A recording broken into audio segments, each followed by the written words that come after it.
You're listening to the We Are Libertarians Podcast Network. Find all of our shows at wearelibertarians.com. Welcome to Now Hear This. I'm your host, Chris Spangle. Now Hear This is a conversation with leaders in Indianapolis that are working to improve the lives of Hoosiers. Our goal is to empower you to join in their work and make a difference while informing you about the unseen aspects of life in Indiana. If you miss an episode, you can listen via podcast at nowhearthisindy.com. And today, it is a pleasure to be joined by Jason Fishburn, who is the founder and artistic director of Matthew's Voices, which is a great organization here in town that I just learned about thanks to this show, and I'm sure many of you will be in the same situation. They are a nurturing musical environment in Indianapolis to help some of our most marginalized residents. You can find more about them at matthewsvoices.org. But Jason, thank you so much for joining me today. Thanks, Chris. Thanks for having me. It's a pleasure to be here to talk about Matthew's Voices. Tell me about Matthew's Voices. What do you do? So we are a choir for people who are experiencing homelessness, and we engage with those people through the restorative and healing power of song. We rehearse each week on Sundays, and we sing songs of hope, of laughter, of love, of compassion. Not all songs are faith-based. Some are, but some are secular. And we just have a great time sharing stories, sharing our voices, a little bit of physical movement, and just getting into the groove as we sing throughout that hour each Sunday. That's excellent. So when did you found the organization, and what was the impetus for it? So I received a call from the senior pastor of Roberts Park United Methodist Church in January of 2016, and he said, "Hey, what do you think about starting a choir for people who are experiencing homelessness?" And I said, "Oh my gosh, why not? We got to do this." So July of 2016 rolls around, and in the meantime, I'm Googling, how do I direct a choir for people who are experiencing homelessness? I made some excellent connections with directors in Dallas and Atlanta, Georgia, and made a logo and a website and a Facebook page, and rolled this thing out in July of 2016 with just a handful of people. And since then, we have grown to upwards of over 60 people each Sunday that come and sing with us.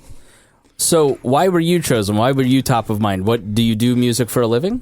My background is in choral music, so I have a degree from Ball State University, chirp, chirp, class of 01 in choral music education. So, and at the time, I'm no longer the choir director at Roberts Park, but I was the choir director at Roberts Park. So the fit and the timing, and I believe, honestly, it was a God thing. Okay, excellent. And Roberts Park, if people don't know, is situated right downtown, right off of Mass Ave. I think the cross streets are Vermont and Delaware. Thank you. So it is right downtown. It's a historic church. It's beautiful inside. They have a cool little room with some of the history, and the sanctuary's gorgeous if you've never been, down at 401 North Delaware Street. But because of your location and proximity to Wheeler Mission, Roberts Park does a tremendous amount of work with the homeless population in Indianapolis, don't they? They sure do. They have a weekly meal program, a weekly lunchtime meal called Soups On, and that is actually where I recruit the singers for Matthew's Voices. So I walk down there and I say, hey, it doesn't matter if you have any musical experience. You don't have to have any singing experience whatsoever, just the desire to come and lift your voice for an hour, fellowship, and share stories. So let's talk a little bit about the homeless population in Indianapolis. Why does someone experience homelessness? And let's start with that phrase, because I think that's something that's popped up that people might not be aware. You've said a couple times experiencing homelessness as opposed to this is a homeless person. Can you talk about the distinction in that language? Well, I believe homelessness is a condition. It's not a permanent thing. People are either sheltered in like Wheeler Mission or the Hope House right around the corner from Roberts Park. They could be couch surfing. I consider that being homeless, living in their car, living in the street, sleeping on park benches. Those are all conditions of homelessness. And I believe we are all broken people. And a lot of us are one, maybe two paychecks away from experiencing homelessness, having a crisis where either a medical crisis or job loss, and finding ourselves in that situation. So My goal is to empathize with the people who are experiencing homelessness. They are people just like you and I, just like our listeners, and treating them with dignity, with respect and compassion, and providing an outlet for them to be creative, to actually feel happiness and feel joy through singing. I imagine that's incredibly important. I imagine if any of us were experiencing homelessness, like you said, 70% of the population is living paycheck to paycheck. It is within the realm of possibility for many of us, and so I think there has been a stigmatization, and I appreciate you highlighting that. So talk about the people that are in your program. What are they experiencing, and what do they go through on a daily basis, and then how does this help them realize something better for their lives? Yep. We have people who come into the rehearsal space who are in mental health crisis, people who are experiencing drug addiction, people who are just lost their job, relatives have kicked them out because of their maybe because of their sexual orientation, people who are at Wheeler, people who are living in their cars, people who just got to Indianapolis and are looking for a place where they can feel welcomed. There have been successes out of Matthew's Voices. There have been people that have been placed in housing. I hope that Matthew's Voices has been a part, maybe a small part of that transition back into housing or back into a job or back into some kind of routine that helps them to continue on their journey. I would imagine the sense of community is a key component to that. We've talked about it time and time again on this particular show. People who are struggling with a certain thing, when they meet other people who are in the same condition, they feel less alone, they feel less shame, they feel more empowered. Is that something that you see through your program? Absolutely. Absolutely. People ask about one another. You know, where is so-and-so today? Why aren't they here? There's concern, there's care. It transcends the music. It's more than the music. It is an opportunity for people to gather in one place, in a safe place, and feel a sense of welcome, a sense of wholeness, I would say, as they come together to sing these songs. I see a lot of the same people. I see some new people, but I see a lot of the same core group of people that are coming back to reboost themselves week after week through song. You're listening to Now Hear This with Chris Spangle, and I'm talking to Jason Fishburn, who is the founder and artistic director for Matthew's Voices, and you can find more about them at matthewsvoices.org. Where does the name Matthew's Voices come from? So, Chris, the name Matthew's Voices is inspired by the Gospel of St. Matthew in the Bible, chapter 25, in particular, verses 42 through 45. It reads, "For I was hungry, and you gave me nothing to eat. I was thirsty, and you gave me nothing to drink. I was a stranger, and you did not invite me in. I needed clothes, and you did not clothe me. I was sick and in prison, and you did not look after me." They also will answer, "Lord, when did we see you hungry or thirsty or a stranger or needing clothes or sick or in prison and did not help you?" And he will reply, "Truly I tell you, whatever you did not do for one of the least of these, you did not do for me." Okay, excellent. And obviously you're in a church, and you said that it's not fully religious. You do sing secular songs, I guess is the right word.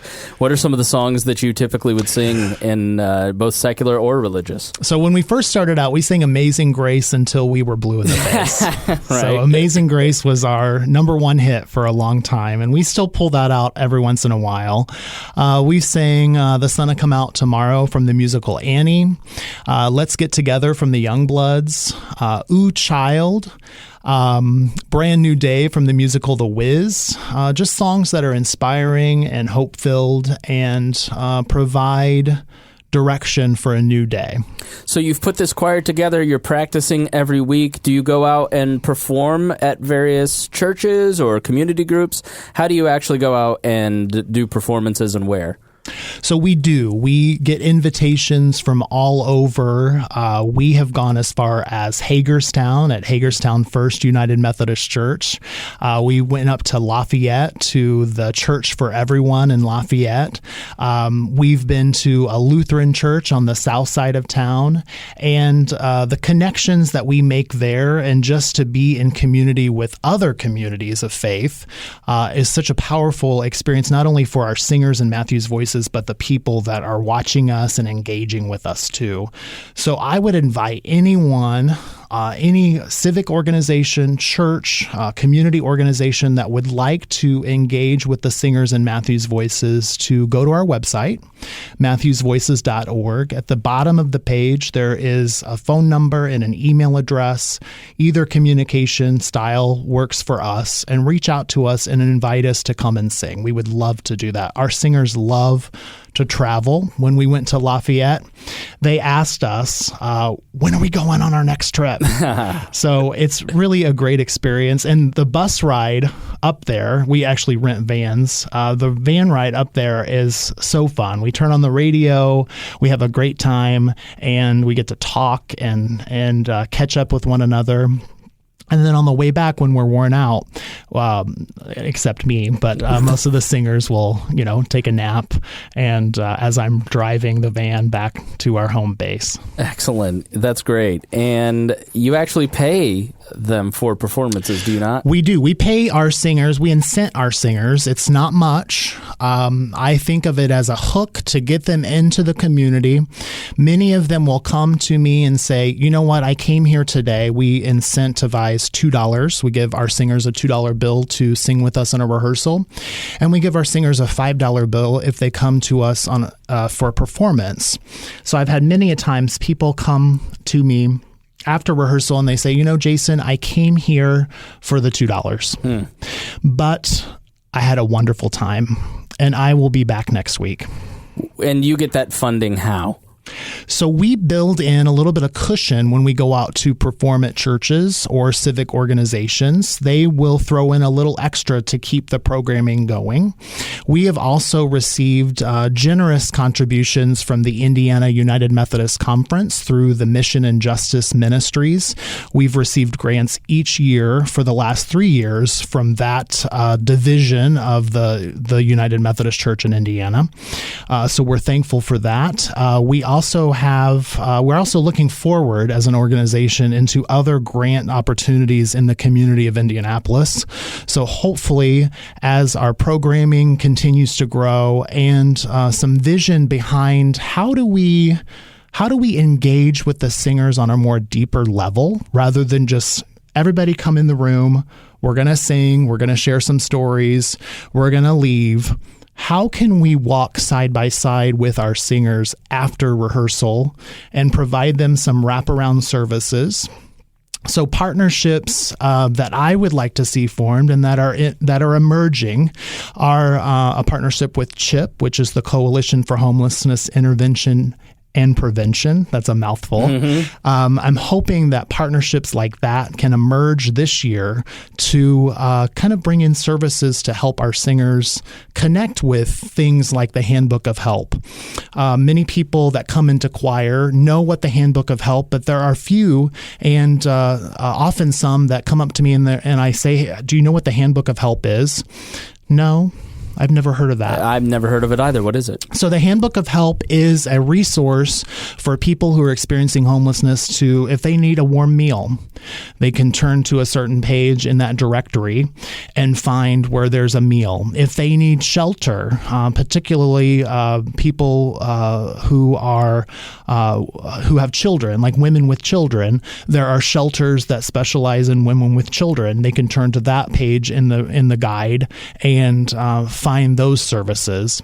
So on a very beginning level, it would be nice to have volunteers to come in and provide that kind of wraparound for the singers by walking them through, this is where you can find this service. This is where you can find that service.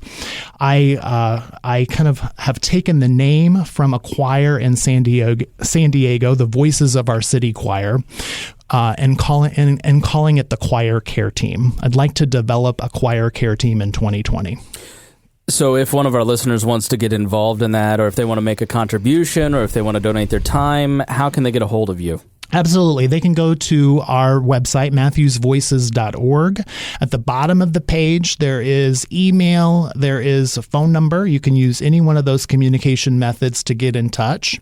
You can also go to our Facebook page, which is very active. I want to give a big shout out to our Facebook guru, Todd Groten, who posts on that page every day. And you can message us there. Many of us have access to the Facebook page, and we can respond to your message there. You're actually a member choir of an organization that puts this in other cities. So if there are people listening in other cities, you can help start something like this. And what's the name of that organization? Absolutely. Being in community with people who are experiencing homelessness is so critical. And it's also, in a musical way, a new and fresh thing. The name of the organization is the National Alliance for Music and Vulnerable Communities. That's another big big phrase there. But I am actually the treasurer of that organization. And so we have annual conferences where we get together to educate one another, advocate for our singers and also our directors, and also to listen to the pulse of other choirs to see what is going on around the nation. Some of the ideas that I talked about today have come directly from that organization. So I'm a real proud member, and I'm proud that Matthew's Voices is part of it. So if people want to come and watch a performance or get involved, where can they come and check you out? Well, I invite anyone to come and participate in our Sunday rehearsals, so you can come anytime. Also, we have performances coming up on March 15th for the Indianapolis chapter of the American Guild of Organists. That's a mouthful. Yeah. That concert will be at 4 p.m. at Roberts Park United Methodist Church at 401 North Delaware. You can also see us on March 28th for the Indiana United Methodist Mission and Justice Summit, which is at Franklin Grace United Methodist Church. We are going to be singing at the early morning opening worship a few songs to kick off that Mission and Justice Summit. It's a great day to learn about ministering with all types of people, from people who are experiencing homelessness to people who are in prison and to other people who are experiencing vulnerabilities. And I don't think we mentioned it, but your Sunday service at Roberts is what time? Roberts Park, we rehearse at 1 o'clock. Okay, perfect. All right, well, if people want more information, if you want to donate, if you want to volunteer, if you want to participate, if you want to have people come and have them come and sing at your church, then that website is matthewvoices.org. Jason Fishburn, what a great organization, and thank you so much for all that you do, and thank you for being with us today. Chris, what a blessing. Thank you so much. Thank you. Thanks for listening to Now Hear This. I'm your host, Chris Spangle. If you missed any portion of our program, you can listen on our website, nowhearthisindy.com.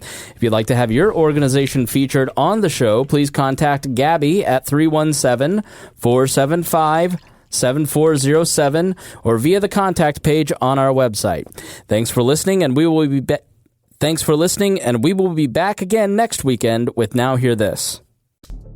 This is Chris Spangle, host of Liberty Explained, and we are libertarians.